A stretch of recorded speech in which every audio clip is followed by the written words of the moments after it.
All right, everyone. Hello, and welcome to another episode of the Inven Global Podcast. This is episode 28. I am Nick Durazio, Director of Corporate Strategy at Inven Global, and I'm joined by, once again, my amazing co-host, Eric Gindele, business boy, business manager, the master of business, money man himself. What's up, Eric? Not much, Nick. What's up with you? What do you mean, not much? We have a special guest. Oh, right, you're right. We have a special guest. He's known only by his name online. You may have known him from recent newspaper articles involving Florida Man. Each one's about him. That's just his gamer tag. Yep. But he now goes by the Blevins because he's been canceled so much. How are you doing, John, aka the Blevins? What's up with you, bro? I'm doing great. Thanks for having me. I'm doing all the stuff and everything. You were correct. I am actually the Florida Man. It was me, even though I've been to Florida once and I'm not from Florida or anything. I am in fact the Florida Man. Well, the thing is, and that's why you've gotten away for it for so long, because everyone's been looking for someone native to Florida, looks like an alligator, is an alligator.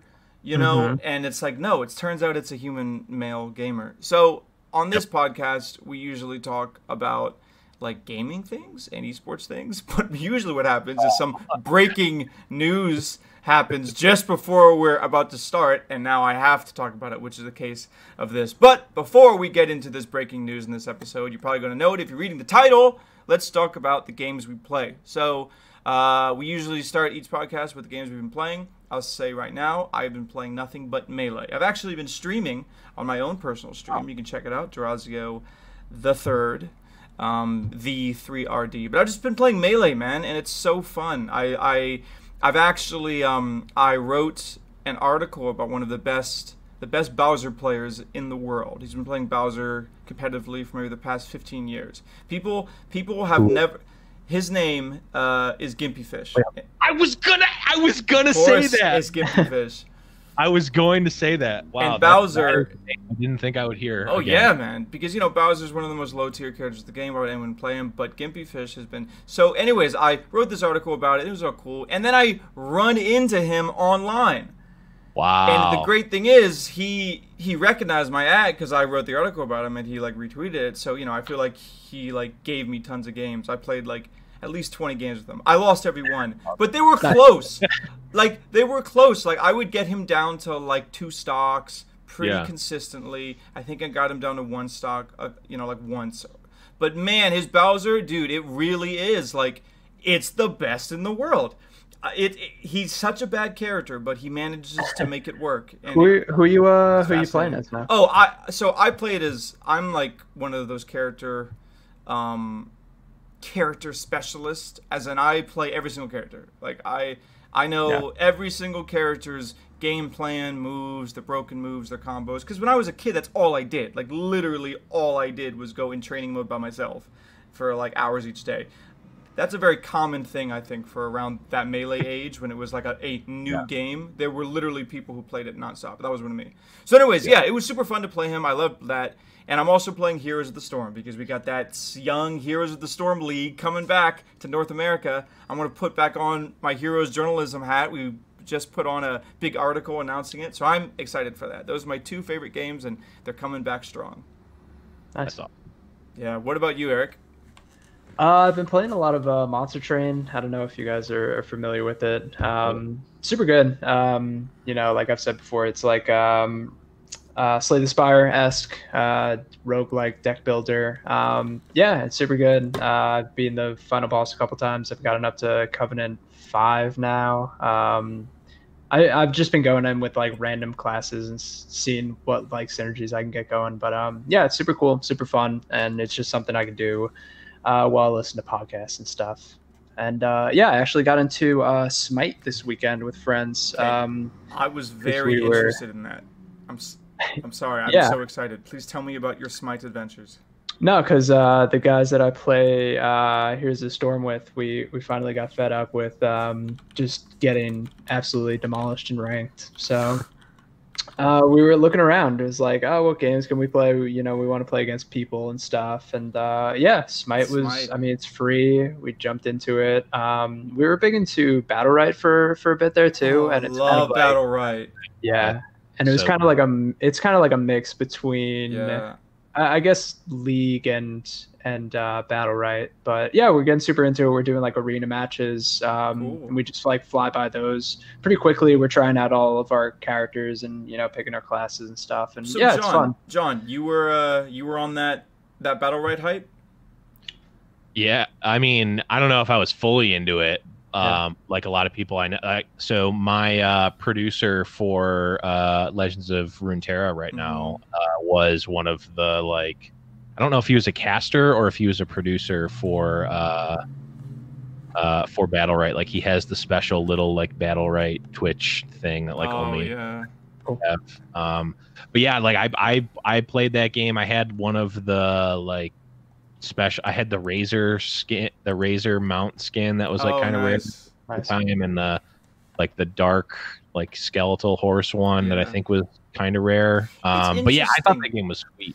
That game, so we often end up talking about like what makes an esport popular and why certain games are. It's just I feel like it's a common theme of this podcast, right? Yeah. And with Battle Right, I really did encounter there was a kind of a committed group of pro players. Like pro players from other games, from other MOBAs. I knew a lot of pro FPS players. You could definitely tell that this was a game that was made for and by competitive gamers. Because like all of them, when you mentioned Battle Royale, they'd be like, "Oh yeah, that game's so hype." But I think there's a risk in that because Battle Royale was so competitive. Like it was the best player wins pretty much. There's no gimmicks, no comeback things. There's very little RNG. It was really hard to just get your casual friends to play.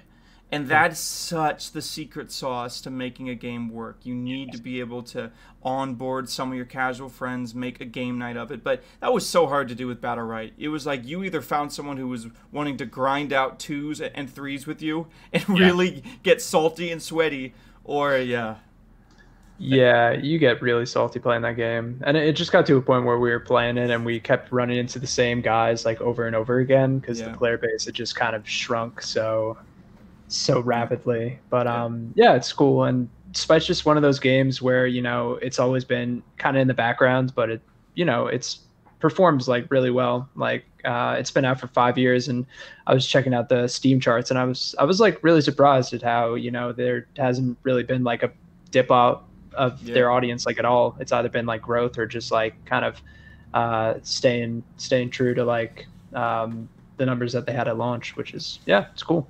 Have you noticed something like that, Blevins? That's funny. I kept wanting to call you John, and I'm like, wait, do I call him John Blevins? I'm just gonna call you John Blevins. I'm just going by your full name every time. Hello, John Blevins. Yes, not to be confused with Ninja's actual brother, who is also named John Blevins. Oh, no way! His Twitter handle is @beardedblevins. Oh my God! Can see why like people would confuse it. That actually is a true story. It's hilarious. I actually played Smite when it was in beta. Like I think before. You said 5 years, and I'm like, I feel like it's been longer than that. And I'm thinking when I played, it was actually still in beta. I think it was probably like 20. It was actually probably like 2013 or even. I'm trying to think because I like remember watching. No, it was definitely when like League of Legends and Dota were both out. It was during that area. It was really old, like 2013 even, right? It was a long time ago. I remember watching. Bort and Cadbury stream, and they would like give out like the full passes of like you get every hero forever. Yeah, right. And I'm like getting flashbacks to like the apartment I used to live in, and like trying to think what time frame that was. But yeah, I never really got into it. I mean, it's the same story that I've had with a lot of games, not even just MOBAs, where it's like. They're all pretty good in their own way, and like I end up liking or not liking certain aspects. But the biggest thing for me to kind of tie back to the Battle Right thing is like I'm just gonna play whatever one my friends are playing. So like, right. for a long time back in like 2010, it was League of Legends, like when we were just starting to like figure it out and like find out about League of Legends, and like League of Legends had just started. And then it was, we all got pissed off about that when when ranked came in and like something was broken, so we quit and then started playing the Dota 2 beta when it first came out. And then like we played Smite a little bit, and then for a long time actually we did also played Heroes of the Storm. Nice. And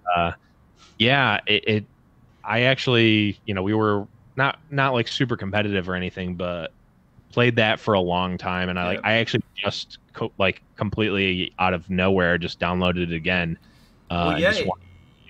It's making a comeback. You know, Here's the Storm is making a comeback, and you know, you can tell. I think just like Smite, it was one of those games where it's like, just because it fell out of favor with like the esports elite doesn't mean it just stopped being a game, right? And I think that's something I'm seeing more and more as I continue my both career in esports and also just being a gaming fan.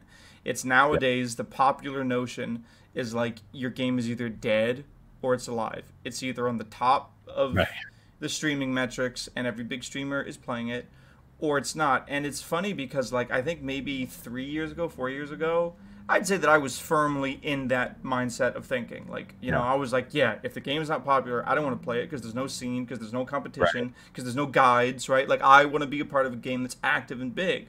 But the more gamers are flocking to our little PC gaming scene, like the more actual users, this whole notion of low pop games is actually not becoming a problem anymore. Like, you know, these casual gamers are finding the games they want to go on, and even a game like Valorant, which is its entire strategy was like, we're gonna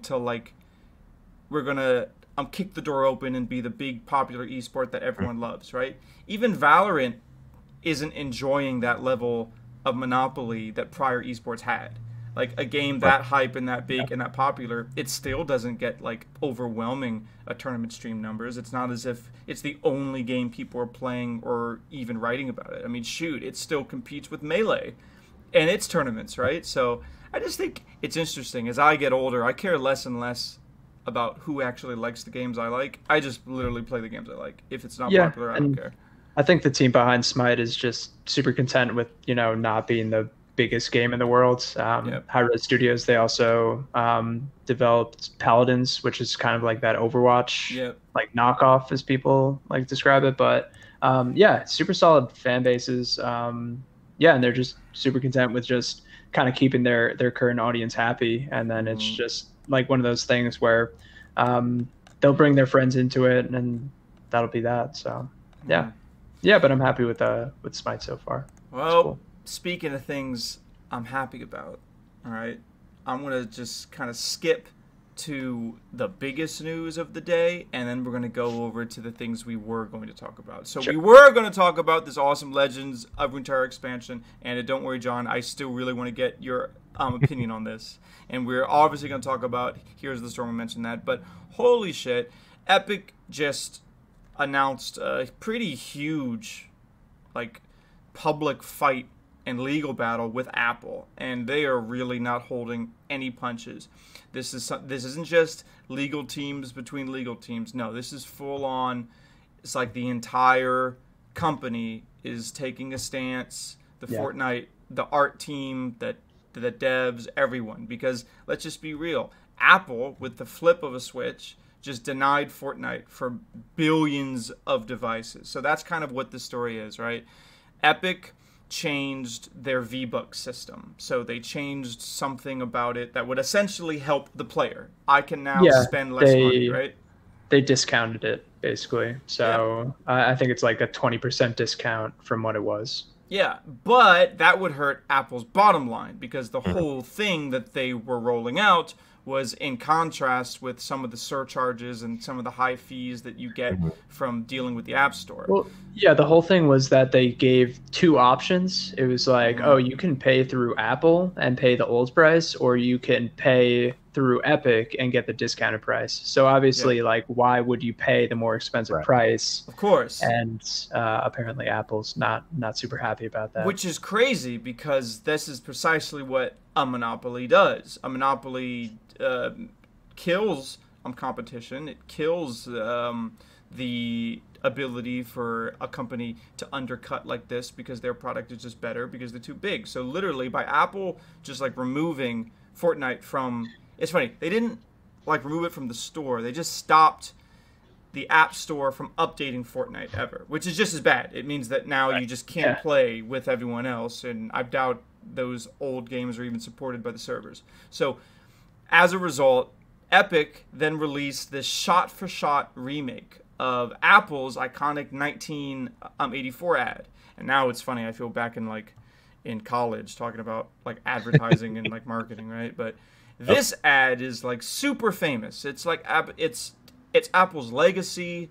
It's something that's taught in design books all over the world. I mean, this ad was really groundbreaking. This is as big as is that the one with the girl running down? Yeah, the hammer. The hammer through the. Okay. Yeah, and you know, this is just as iconic as I'd like to buy the world a Coke. It's just as iconic as Nike Just Do It, right? This is something that symbolizes Apple, and then Epic turns it on them. It flips it. It says, "Hey, Apple, you're the monopoly now. You have become the thing you've hated."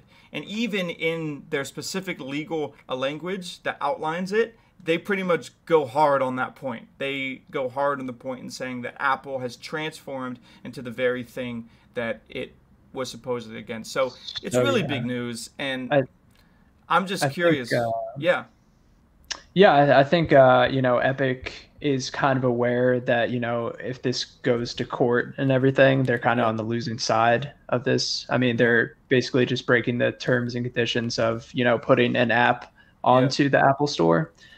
So they're just kind of twisting it to make Apple look like the big bad guys who are taking away everyone's Fortnite. Like they had like they were like, oh, make your tweets with hashtag like free Fortnite. Yeah, free Fortnite. They've even started a hashtag. So John, have you heard about this, man? Have you seen this at all? I did see it pretty much right before we jumped on, and it's really interesting because I always look for a reason to hate Apple. So I'm pretty. As someone who do you have an Android? I have a I have a Google Pixel. Nice. But I did also literally just buy an iPad like not that long ago. No. Also, traitor. I think it's interesting because I'm all for it. Like this doesn't affect me like personally at all, right? I can easily just be like, just let him right? Like the meme where like there's the two girls fighting and then there's the guy like ripping that guy in this one. But the more seriously, like the concern for me is like there's a lot of people who aren't going to be able to play Fortnite because of this, and it's not that at the end of the day, that's not like the biggest like, oh well, we're killing people, right? Like it's not that same level of severity, but like there's things like where kids like this is a lot of their like this is a big part of their lives, and it's you don't just have like, oh, we'll just go play it on Xbox. Well, not everyone has an Xbox. I think if you have your iPhone and you're playing your favorite game on it and you can't play it on it anymore, like that can be it just sucks I think it's going to suck for a lot of people, even though like I think it's probably a good thing. And like Epic is really painting it as Apple's the bad guys, they're killing your Fortnite, hashtag free Fortnite, like they're doing it in a clever and cheeky way. I just like at the end of the day, like is Apple going to be impacted by this heavily? Maybe not. Is Epic going to be impacted by this? Probably more than Apple, but like it's in bystanders that I think are impacted by it. Now here's something. Sorry, 1 second, Eric, because I have to put on my conspiracy hat. By the way, I love putting on the tinfoil and just going full ham. You could say that Apple won't be affected by this, Or could this be the precise moment that years from now, some person writing his thesis in master's business says, this is precisely the moment where Apple started to decline? Because imagine all of the new school Zoomers who they've never known Apple as anything bad. They just say Apple is that really expensive thing my parents use at the time. I don't have an iPhone. I have an Android or whatever, right? But, you know, like they're just young kids. Literally, Fortnite played this inside their game. Fortnite played this. Literally, this was an in-game trailer too. Fortnite is calling upon the entirety of their fan base, the entirety of the gaming sphere and the influence they control, and they are condemning Apple. Not only condemning Apple, but saying they are the bad guys. You know, in this 2020 movement and big business, everything bad, Apple's one of the bad guys. And like, who knows how effective that's gonna have? Who knows what effect that's gonna have on the minds of this generation? What if Apple is forever sour to them? I don't know. So there's if I had to think big, this could be actually really huge news, I think.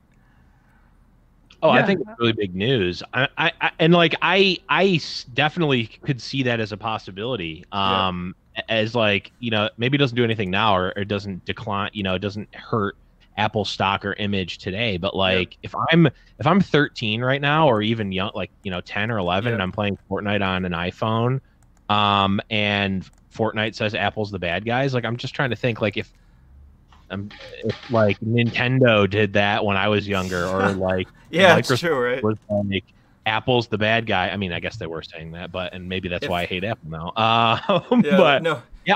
This is a big thing for sure. So we could see the impacts, like when these 10, 11, you know, 13-year-olds become 20, 25-year-olds and have that real buying power. Maybe the equivalent would be like when I was 15, if someone said, hey, you can't play World of Warcraft just indefinitely. You know why? Because Comcast. I'm like, who the fuck is Comcast? Who the what? And then just bam, there it is. I hate Comcast forever. I'm not gonna buy, you know, it's just I think that's a good point. We don't really have a choice, right? With these internet providers, but that's a different situation. It seems like a lose-lose situation for Apple right now. I mean, if they do, you know, buckle and just make an exception for Fortnite, I mean, that opens the floodgates. You know, how many other developers are going to point at this and be like, well, you know, since you made moves on this, like, what stops us from just doing the same thing? And, you know, and then if they go all the way to court with it and everything, you know, that's just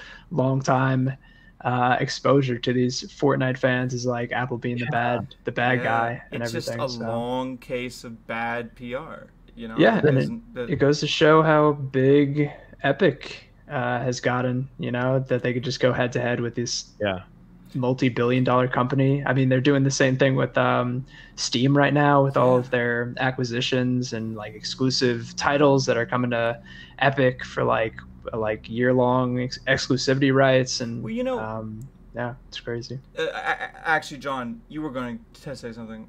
The more I'm thinking about it, the more you might be onto something, because like, what is the value of Apple, right? Like as a brand and as a product, it is entirely, or at least a lot of it, is in the minds of people, right? It's not that Apple products are so much better than everything, so it's not resting on that. If like, why do kids have iPhones? Because their parents had iPhones and they either gave them, or whatever. Why my parents buy an Apple computer because it's the easy thing to do. They don't care. Like, they know Apple as like its image, right? But we shift that forward 20 years, and there's this like big, like this little trickle of negativity that can like kill the brand, right? Because it's like the Wizard of Oz, right? Like, don't look at the man behind the curtain. Love the wizard, right? It's true. That's really all Apple is a brand. It's how they get away with these prices. Like, I mean, I don't think any of their devices or anything are anything better than what like Android's putting out. So you know, to it's just push back, it's the brand. So to push back a bit, I will say that yes, brand is everything with Apple. I think the moment people or kids find a reason to be mocked or looked down upon because they're using Apple, and maybe that's a thing that's going to happen because of this, who knows? We're a very anti corporate power generation right now.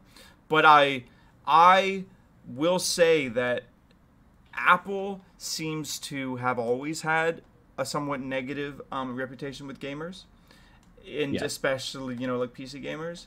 And I feel as if I think that may be why, because now I'm trying to think of the inside of Apple's mind and their strategy guys, right? I'm probably thinking that's why they said, you know what, we're going to fight this.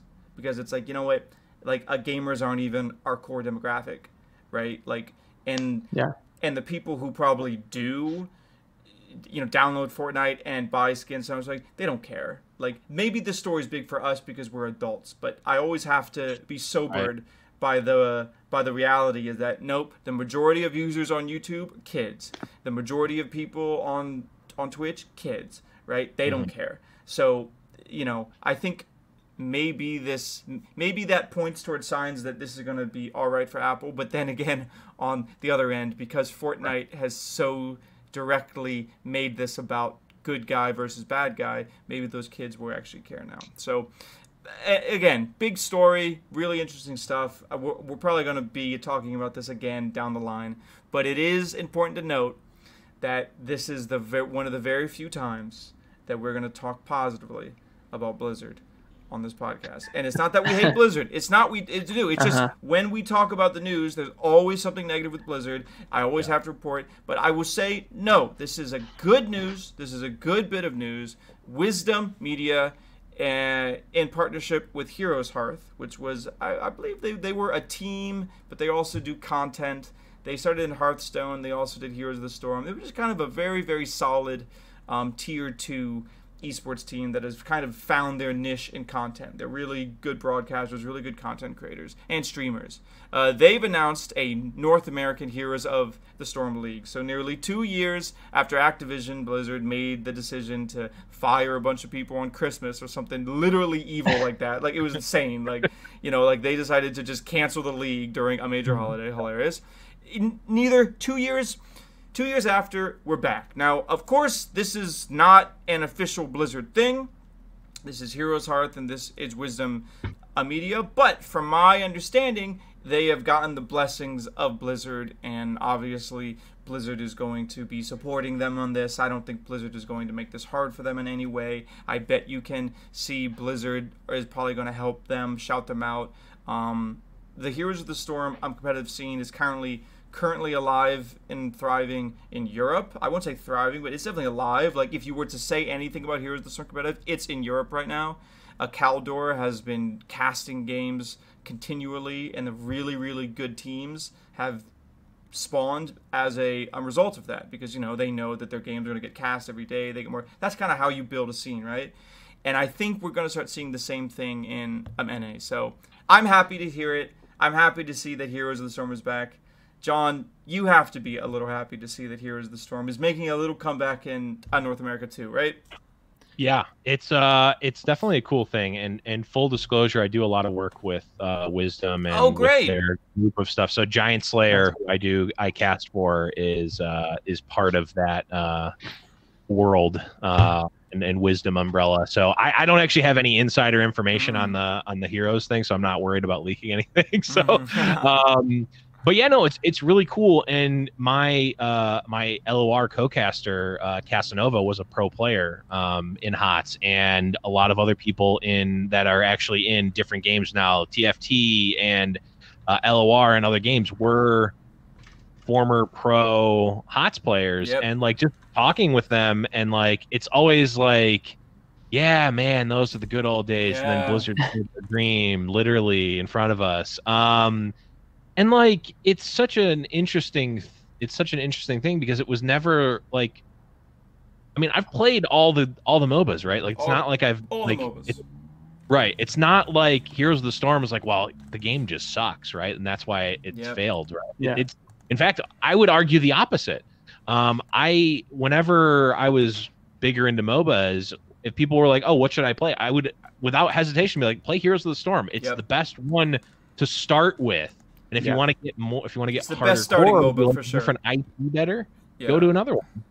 Also, just play whatever ones your friends are playing. But like, you know, with someone independent, I would say go play Heroes of the Storm. That's the one that is the best to start with. And like, I was super pumped about it whenever I'd go to BlizzCon. It was Overwatch stuff I cared about, and then like depending on where I was, I would care more or less about Hearthstone. And then Heroes of the Storm was right up there. I'm like, I want to see what they're doing. The new the hero trailers are hype, and like I want to see like when are they going to put Deckard Cain in? And they eventually did. And it's like all this stuff is super cool, and it's like everything you wanted, and then they just killed. Not only did they kill the esports of it, but like they really toned down the development of it, and like the BlizzCon representation at last year's BlizzCon was like really sad. Like in the press thing, right? Yeah, in the press room they had like Diablo. They had Diablo 4 you could play and try out. They had Overwatch 2 you can try out. And then in the corner they had one setup that had Heroes of the Storm on it, and it was just Deathwing's model that you could spin around. You couldn't actually like play with him. It was literally less than Diablo Immortal had in the press room. Yeah. It was pretty abysmal. I think I have the most loyalty towards Heroes of the Storm too, which kind of breaks my heart. But it's cool to see it coming back like this. Yeah, and that being said, for all of the hype, it's not going to be as much money as the HCC, right? They're not gonna have a huge World Finals or anything like that. From the looks of it, there's going to be about 12 matches. It's starting sometime in winter, right? No, I'm sorry, not 12 matches. 12 weeks long. There will be 2 broadcasts each week with 2 best-of-5 matches streamed each broadcast. So what? That's 24 matches, or is my math off? What is that? So 12 weeks, 12 times 2, yeah, 2, right? Yeah, 2 broadcasts. Guys, I did it, and this has been episode 28 where Nick does simple math. I just thank you guys so much. Really, really love it. But yeah, I'm happy to hear it. And by the way, Eric, I wanted to say this earlier when you brought up Smite, but your friends, Heroes of the Storm boys, I love them. They're so great. But man, when I was playing. When I was playing with you guys, there was like 1 or 2, and they were so painfully new. I couldn't. I was so salty. Yeah, John and Noah are good. Jake is not great, and I'm kind of there with him. There's like 2 guys that I can cycle between, but and I brought that up only because in my hype for Heroes, that is also my biggest gripe with Heroes. I love playing Dota 2 with my friends who are bad at the game because it doesn't matter what they do. Just have fun, man. Just do whatever you want in your lane. Don't worry, I'll carry. Right? That's what you can do in the other games. And Here's the Storm, forget about it. You are the weakest link, and you are why we're losing every fight. It is 100% you, and there's nothing I can do about it. That's my only gripe about the game. It's my only gripe. I do think that is the case when you have very high disparate skill level composed teams. But what I will say is that for a newer player, it is much easier to start with Heroes. For sure. I always told people like, what should I be doing? It's like, well, if you see a lane that doesn't have someone in it, be in that lane and farm experience, and then when the map tells you to do something, do that thing with the team. Yep. That's it. And like that is the if I was telling someone how to start playing League of Legends, like yes, you can carry, like you can have one player that's significantly better than everyone else in the lobby and carry and still win the game. But like that win of a game, what does that win actually mean? Well, in the grand scheme of like of anything. Well, here's the thing though. Like now I get to put back on my tinfoil hat. I almost have a reason to believe that this is Heroes of the Storm's biggest Achilles heel. And that's why the game consistently is always just kind of medium level popularity. Because like the best ambassadors and advocates for a game are the ones who like play it the most. They're the most, they play it, they're obsessed with it. They've invested the skins and the so they get their friends to play. They're saying, let's play with me, right? I have firsthand experience. Just recently, I tried to get my sister and her husband to play Heroes of the Storm with me, and they're very good gamers. They've been gaming their whole lives. It was awesome, right? I played this game with them, and I simply cannot win. Like we cannot win because my MMR is either too high, so when we mix with them, or if I get too low, it's like still, even if I make a brand new account with them, and I did, like there are so many Smurfs who are trying to do the exact same thing I am. It's just now a matter of, okay, it's me versus there's two Smurfs. And again, because I'm trying to support them, I'm playing like a healer class to make sure they don't die.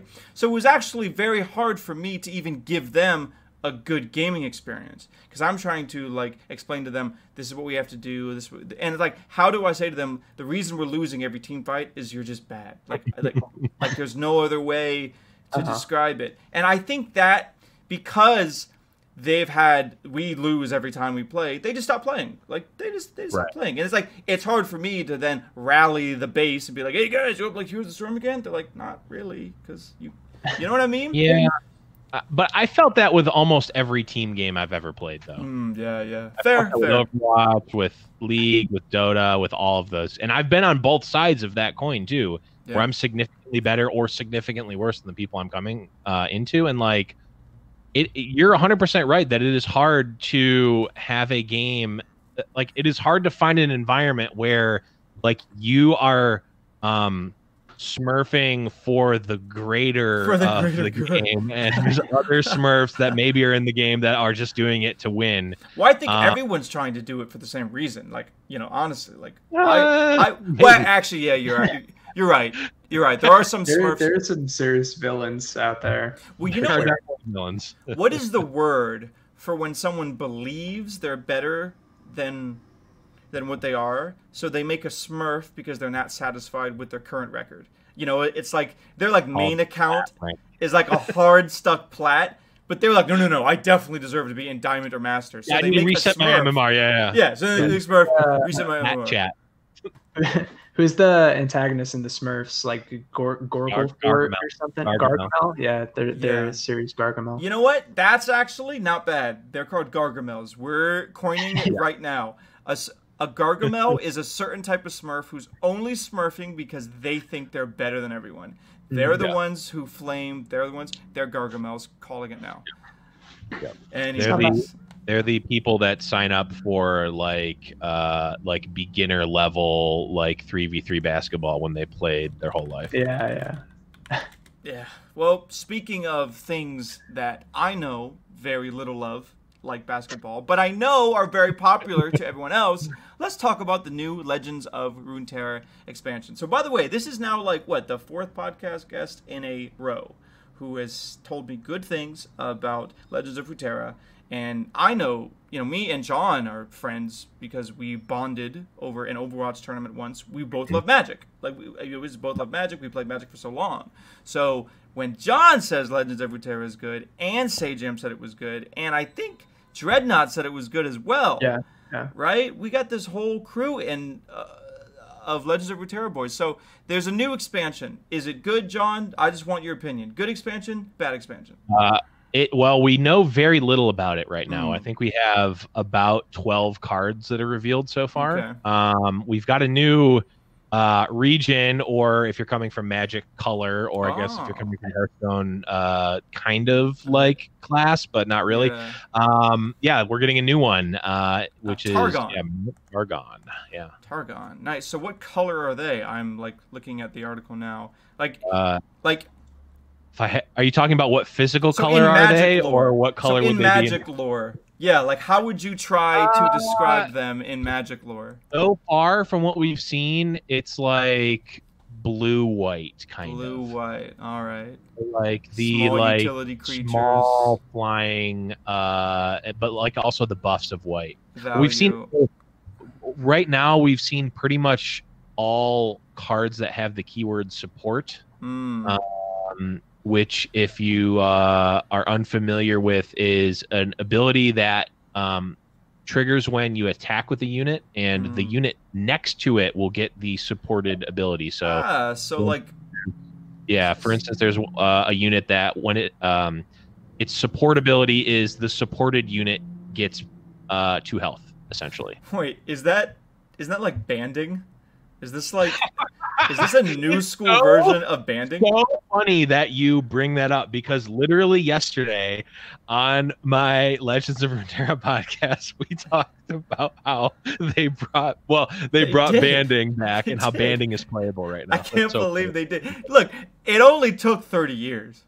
It's so fun. If you know, there's so many crazy things that have happened in 2020. But if you told me even a year ago that I would talk about banding on two separate occasions.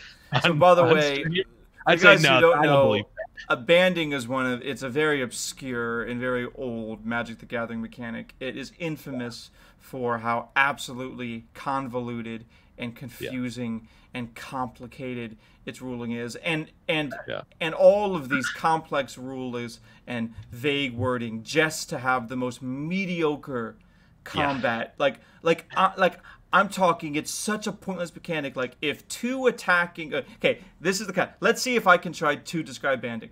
So if two attacking creatures are attacking, and one of those creatures is someone with like banding like 1 or something, then can't they assign their combat damage added to one of those banded units? Something weird like that? I can give you a solid maybe of that topic. It's something, wouldn't it weird? If someone's listening, because that was just off the top of my head. It's the last time. Yeah. But, I mean, this is a pretty massive expansion, though, all jokes aside. 156 new cards, 13 new champions. I guess the champions, if we're going with the Magic, think of them like planeswalkers. But I know they have like a very big impact in the decks, right? Yeah, they definitely do. You're usually building your decks around the champions. Not in the same way. They're like, they are definitely closer to planeswalkers than they are heroes in Hearthstone, where like Hearthstone, you're literally like, your identity is the hero, right? Like, you have a hero power. It's not like that. They're closer to legendary cards in Hearthstone, or like planeswalkers in Magic, where they have slightly different rules than normal units, and they're generally stronger on average than normal units. Nice. So, Eric, have you ever played Legends of Runeterra? Because after this discussion, I'm finally going to play it this weekend. I'm going to download it. I tried it out a while ago. Just kind of ran into the same problem that I had with Hearthstone, is like, I just get so salty. So salty. When I lose against another person in a card game, I just get so salty. I'm like, wait, can we unpack the salt? Because you're a pretty gracious loser. I played Smash Brothers with Eric before. He's much better in Ultimate than he is in Melee or any of the older games, because he just hasn't played them. But like, like Eric is like a very gracious loser, like you. But I'm very surprised to hear card games you get salty. Yeah, I don't know.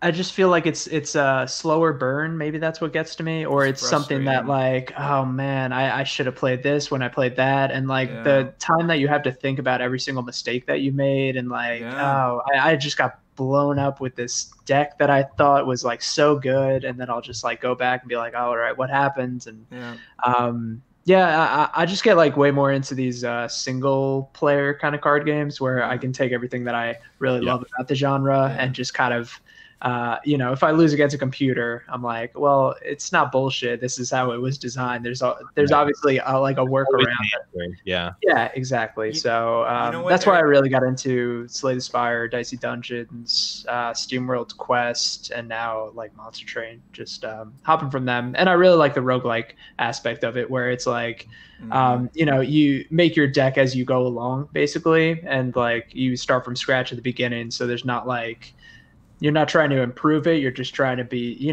stay on your toes while you're going through, being like flexible, seeing like different synergies that pop up. That's kind of where I'm coming from. So, you know what, Eric? It's interesting that the way you described that actually coincides with this stupid idea that I had once about fighting games. So please hear me out. Okay. So, fighting games cause tons of rage in people, right? And I personally think it's because there are few other like esports and PvP games where you really feel the other player on the other side. Like when someone's in your head in a fighting game, you're like, this person's all over me. And God forbid they decide to teabag or jump around or do something, because you can feel their glee, and it's glee that's derived from they're kicking your ass, right? Yeah. So it's easy to understand that. But I think card games, just like you said, has that same thing, because it's the mind game thing as well. Like when you're losing in a card game, it feels doubly bad because it's like personal. I made the deck. This is something I made, and my baby is getting destroyed by someone else. So I can't help but think that the rise of these single-player card games, who are very much more like puzzles, they're more about like building engines and then understanding the engines. They allow you to enjoy all of the fun of a card game, including the drafting components and things like that, without any of the pressure of having to play a human opponent. There's none of that like anxiety. And I have this theory that the first dev that can do the same thing with fighting games, and I'm talking like make AI that is so hard and difficult that it actually replaces playing fighting games against another human and creates a new type of experience that can be just as compelling and like, oh, I really need to master the fighting game, but isn't so stressful and isn't having this anxiety. Like, I've always thought that would be cool, and I feel as if, Eric, you've inspired me. The fact that you don't like card games for that reason, I just think that there's more people who would love fighting games if that reason was taken away too. John, do you play fighting games at all? Like, do you? I dabble. I have gone in and out of playing mostly Smash in different ways. When you brought up Gimpy Fish, I was actually excited. I was going to, when you said best Bowser player, I'm like, I wonder if he's going to say Gimpy Fish, because I was super into like Brawl before it came out in 2008, like when I was in high school, and like I used to watch all the YouTube videos of like the top players, and it was like Gimpy Fish and Ken and Hugs and Mewtwo King and like those guys back then, like even before, or like when no one knew who Hungry Box or Mango, and like Zane was probably. We didn't even know what they looked like. We didn't even know what they sounded like. It was a completely different world of esports in which you were in love with the player's tag and then their gameplay. Yeah. I remember being such a fan of Slayer's Boxer, the Terran, a South Korean god, and I just one day met him at BlizzCon in real life years later, and it really dawned upon me that like the child Nick freaked out just when I saw your name in the same like server room. Like I freaked out so it's crazy to see him in person. But I feel that same way with Melee players, to be honest. If I ever see a famous Melee player, I freak out. That happened to me because so if you didn't know, this kind of ties to the Legends of Runeterra as well. Yeah. Hugs actually plays LOR as well. Oh, does he? I had him. Yeah. He casted Twitch Rivals, the Twitch Rivals Spirit Blossom event for NA for I love Hugs. LOR. Well, I mean, I like Hugs because I'm a physically intimate person, but Hugs, Hugo, the Smash Brothers player. Yeah. I had him on my LOR podcast. I don't know how to judge time passage anymore in Corona, but it was probably a month or two ago. Yeah. And I'm like, man, 2008 me is like freaking out right now. Like, I don't even want to talk about LOR. It's like, you know. By the way, shout outs to Hugs. I shamelessly copy his Samus. I've been a Samus main for like my entire life. Few people better to copy. I mean, his approach to Samus is so good. Like, seriously, I think anyways, now it's just the Melee podcast. By the way, By the way, let me be on your Legends of Runeterra podcast as the absolute beginner. Man. I'm gonna play, and we can have a segment where you just laugh at me. You just ask me questions. Do you think this card's good? Maybe. Well, it's interesting because I think you will pick, as someone who played, as someone who can recant even 60% of banding on a win, you are going to be in a. I think you're going to really enjoy that is so funny. LOR because, like, it's. And I'm assuming you've obviously played Hearthstone for a long time, or at least are aware with Hearthstone, like. It's not the same as Magic, right? Like it is very, very different from Magic in a lot of ways. Yeah. If you're familiar with both, And LOR takes a lot of the good stuff from Magic and a lot of the good UI, UX, and like digital card game aspects of Hearthstone, and is like, we can make a game that has the complexity and interaction that Magic does, and we don't have to sacrifice the like, well, it has to be, because there's a digital interface and it's going to be on phone, we have to make it so like, you do your turn and then you can fall asleep for 5 minutes and come back.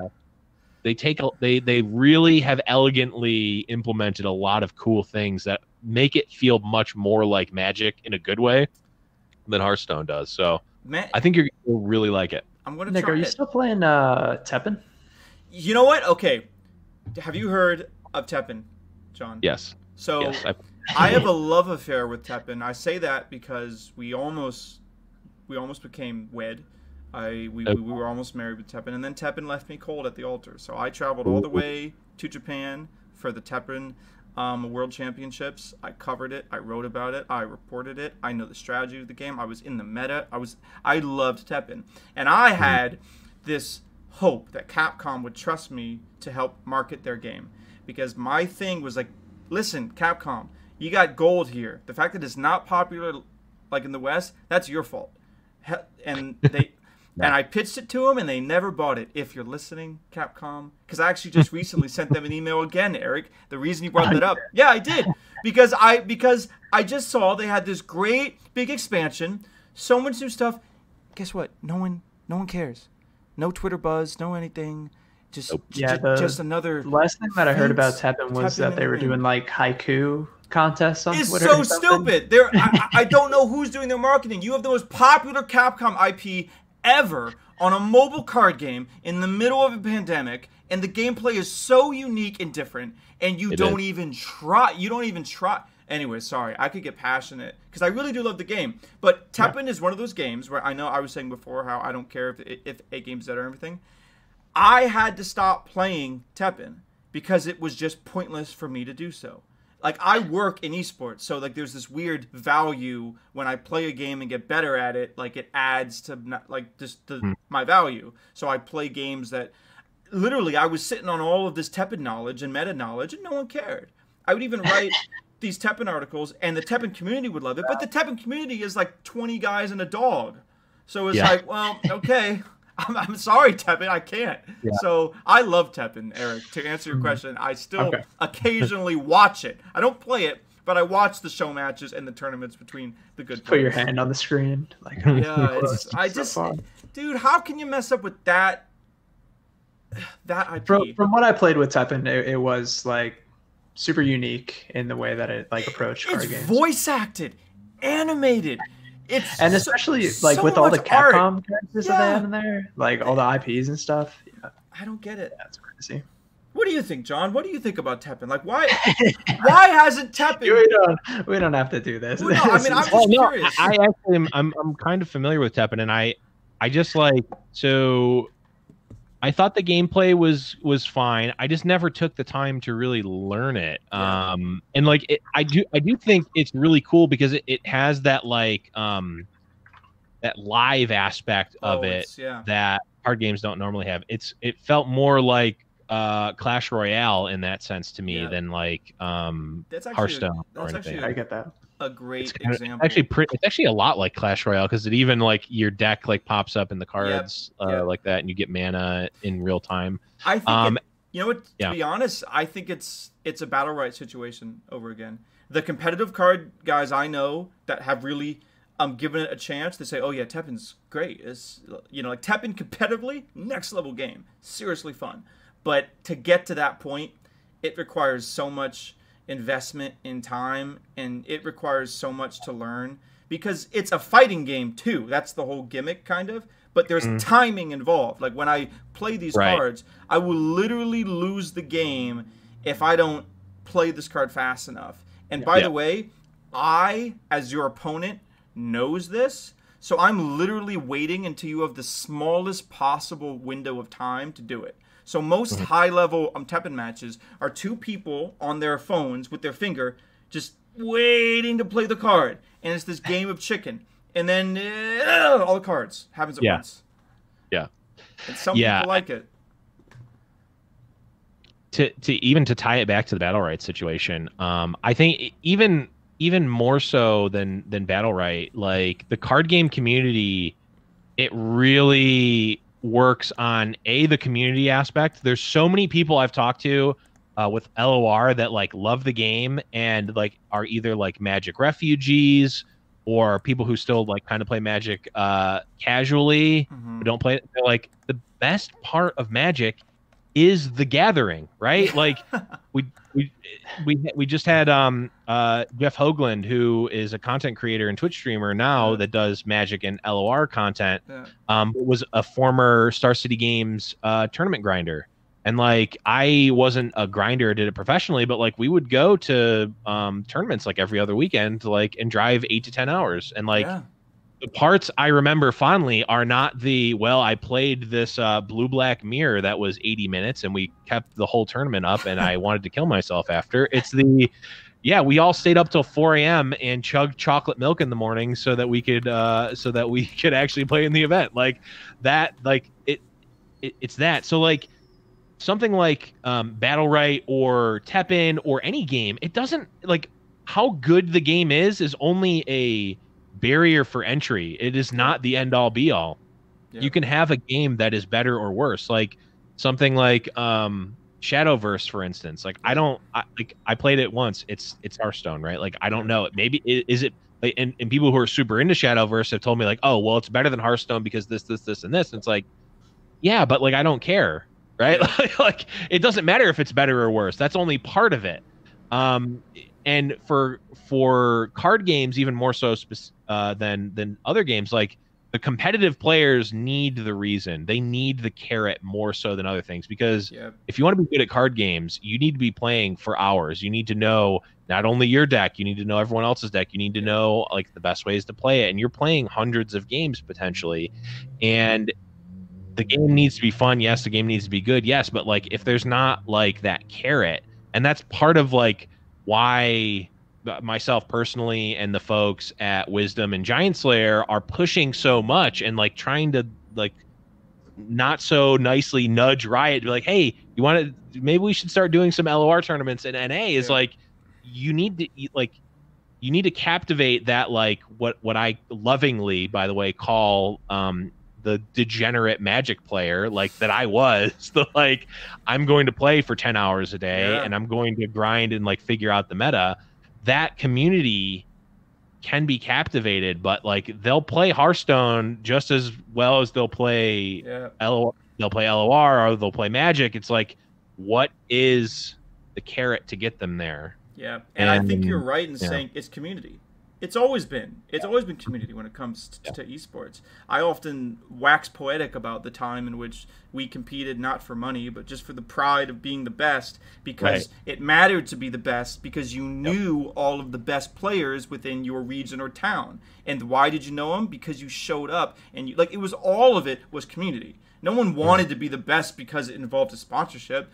And maybe you knew that one person who was getting paid in some remote way. Like, that was really cool. He's big time. But, I think it is always the community. And you know what? I would like to say, to bring it full circle, I think that's why things like Heroes of the Storm is probably coming back, because as long as the community's there. But we probably are out of time right now. I can't believe it's already been like an hour. But there's one topic. I just want to go on really, really quickly, and it's that Halo Infinite was delayed until next year. And the funniest part about these show notes, Eric, is you say that the Xbox Series X launch not affected, which is technically true. But can you imagine how many people are disappointed that Halo Infinite won't be a launch title? It's not affected as in like it won't. Yeah, of course. The launch of the console won't be pushed to like accommodate it. Yeah. Like it's unaffected. Like I really do think it's going to be affected. But like, I just feel as if, why would you ever not have Halo be your release title? Yeah, I get it with like COVID and stuff. Maybe like timetables aren't like lining up the way that they are, but like Halo 5, which was like the last mainline Halo game to come out, came out 5 years ago. So I don't really know how like viable, like they should be in the stages of like, okay, let's polish this, let's like get it. I know the scope is like a lot grander with this one. It's going to be like an open world kind of like experience, and they're not super familiar with closer to making Destiny that kind of game, but to not even like put a date on it, just to say like 2021 and having your next gen console come out in like 3 or 4 months is pretty insane. So I feel like the hardcore Xbox fans are either gonna wait until it actually comes out, or maybe just jump ship altogether and see like the value of getting a PlayStation 5 instead. So, or they can do what I do: go to a park with some friends, dress up like Spartans, get some super soakers, and make your own Halo. Right? Yeah. Am I right? It just seems super bizarre that Microsoft would like allow this to happen. What do you think? I guess the game was just like unshippable at this point. So I don't know. John, what do you think? Are you follow Halo much? I was big into Halo a long time ago, and by big I mean I played it a good amount. Like I'm talking like Halo 1 and Halo 2 days. I think Halo 3 I also played a decent amount on 360, but yeah, the competitive scene and the console scene in general is just not my thing a lot. I'm more upset that they haven't announced the next Viva Pinata game. Dude, Viva Pinata Trouble in Paradise was fucking awesome. That was great. And that came out, oh man. The first one came out in like 2007, 2008. Yeah. And those games hold up. I got the rare replay. Really? Oh. I got the rare replay with my girlfriend played it a lot. And like those games, the Viva Pinata games still hold up. I had a ton of fun with that second one. I got all the pinatas, and I had like 4 different gardens and stuff set up, and they could kill with a Viva Pinata mobile game. I've never played Viva Pinata, but I'm assuming just based off these screenshots, and I remember seeing trailers for it. Isn't it pretty much like the Sonic the little Chow collecting mini game in Sonic? It's kind of that. It's kind of like Zoo Tycoon-esque. Yeah. It's really cool, and just all the stuff that they do with all the different like requirements that you needed to get all the pinatas to show up. It was cool. It was really cool. Man. I think the format would actually kill as a mobile game. Just putting that out to Rare and Microsoft. If you've got at least one download waiting to play the game. Dude, you know what would kill as a mobile game? Samba de Amigo. Have you heard of that game? Samba de Amigo I know the Dreamcast, the game, but with the little maracas. It's the dance game with the maracas. You could just shake your phone. Why don't they do it? Yeah. Or cool. I love that game. It's actually funny because when I was such a weird ass kid. Samba de Amigo was my favorite game, but I played it with a controller, not the pinatas. So I just loved it for the rhythm game. I'm this weird person that like has this weird longing for a button-based rhythm game of the same format of Samba de Amigo because I just thought it was really good. So I'd play it as a mobile game, just as one of those, kind of like Osu finger games. It's a good game. Sure. That'd be sweet. Yeah. Well, that's usually how I like to end the podcast, John. I do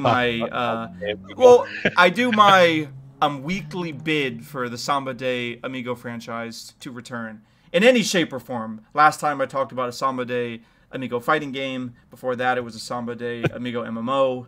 Now it's a Samba de Amigo mobile port, which honestly, dude, a Samba de Amigo MMO, not the worst idea. Think about it. It's like that a Ring Fit game, but it's an MMO and you dance with your friends. Okay. Yeah. Great. Well, VR experience. This has been once again another episode of the Inven Global Podcast. First of all, John, thanks for being so chill, man. Thanks for being on the podcast. This has been great.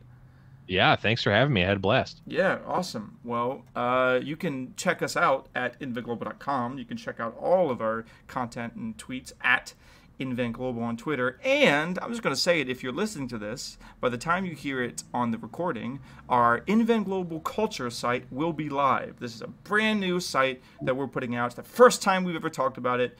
It is our primary portal for all things esports fashion, esports cosplay, esports apparel, everything esports and gaming outside of the actual games and a tournament themselves. We're really excited about this project, so check it out, invenglobal.com/culture.